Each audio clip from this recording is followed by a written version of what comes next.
കേരളം അതിദാരിദ്ര്യ നിർമ്മാർജ്ജനം കൈവരിച്ചത് എങ്ങനെ?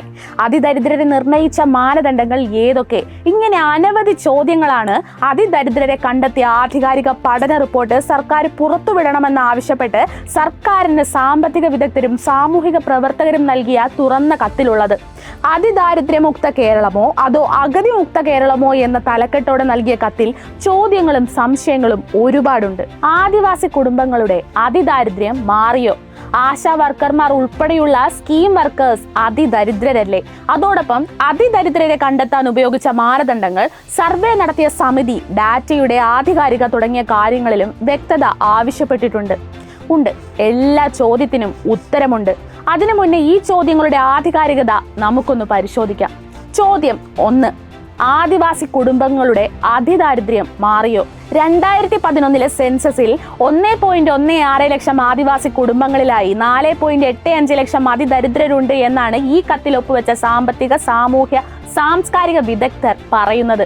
ഒരു ചോദ്യം: എന്നു മുതലാണ് സെൻസസിൽ ദാരിദ്ര്യവും അതിദാരിദ്ര്യവും അളക്കാൻ തുടങ്ങിയത്? വിദഗ്ധരെ, നിങ്ങൾ കൊടുത്ത കണക്ക് ആകെ ആദിവാസികളുടെ എണ്ണമാണ്. കേരളത്തിലെ ആദിവാസികൾ മുഴുവൻ അതിദരിദ്രരായാണോ നിങ്ങൾ കണക്ക് കൂട്ടുന്നത്? കേരളത്തിലെ ആദിവാസികൾക്കിടയിൽ ദാരിദ്ര്യത്തിന്റെയും അതിദാരിദ്ര്യത്തിന്റെയും തോത് മറ്റുള്ളവരെക്കാൾ കൂടുതലാണ് എന്ന് വെച്ച് ആ സമൂഹം മുഴുവൻ അതിദരിദ്രരാണ് എന്നൊക്കെ തട്ടിവിടുന്നത് അവരെ പറ്റിയുള്ള സാമാന്യ ബോധത്തിന്റെ അഭാവം കൊണ്ടാണ്. അല്ല, സാമാന്യ ബോധമുണ്ടെങ്കിൽ ഇങ്ങനെ പറയില്ലായിരുന്നു. ദിവസം 233 രൂപ മാത്രം കിട്ടുന്ന ആശാ വർക്കർമാർ എന്തുകൊണ്ട് അതിദരിദ്രരുടെ പട്ടികയിൽ പെടുന്നില്ല എന്നതാണ് മറ്റൊരു ചോദ്യം. ആദ്യമായി, കേരളത്തിലെ ആശാ വർക്കർമാർക്ക് ദിവസം ലഭിക്കുന്നത് 233 രൂപ മാത്രമെന്ന് SUCI-ക്കാർ പ്രചരിപ്പിച്ച കള്ളക്കണക്കാണ്. അത് പരിശോധിക്കാതെ അതേപടി പ്രചരിപ്പിക്കുന്നവരും ഈ കള്ളത്തിൽ പങ്കാളികളാവുകയാണ്. ഇവിടെ ആശമാർക്ക് ഓണറേറിയവും ഇൻസെന്റീവുകളുമായി ശരാശരി പ്രതിദിനം 400-നും 500-നും ഇടയിൽ ലഭിക്കുന്നുണ്ട്. മാത്രമല്ല, ആശാ വർക്കർമാർ പാർട്ട് ടൈം ആണ്. അവർക്ക് മറ്റു വരുമാനമുള്ള ജോലികളും ചെയ്യാം.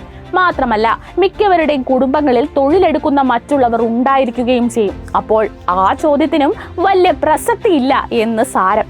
ഇനി പ്രധാന ചോദ്യത്തിലേക്ക് വരാം. അതിദരിദ്രരെ നിർണയിച്ച മാനദണ്ഡങ്ങൾ എന്തൊക്കെ? അന്താരാഷ്ട്ര തലത്തിൽ അതിദാരിദ്ര്യം അളക്കുന്നത് സാമ്പത്തികമായാണ്. അതായത് ദിവസം $3. ഇത് PPP വ്യവസ്ഥയിൽ ഇന്ത്യയിൽ പ്രതിദിനം 62 രൂപയാണ്.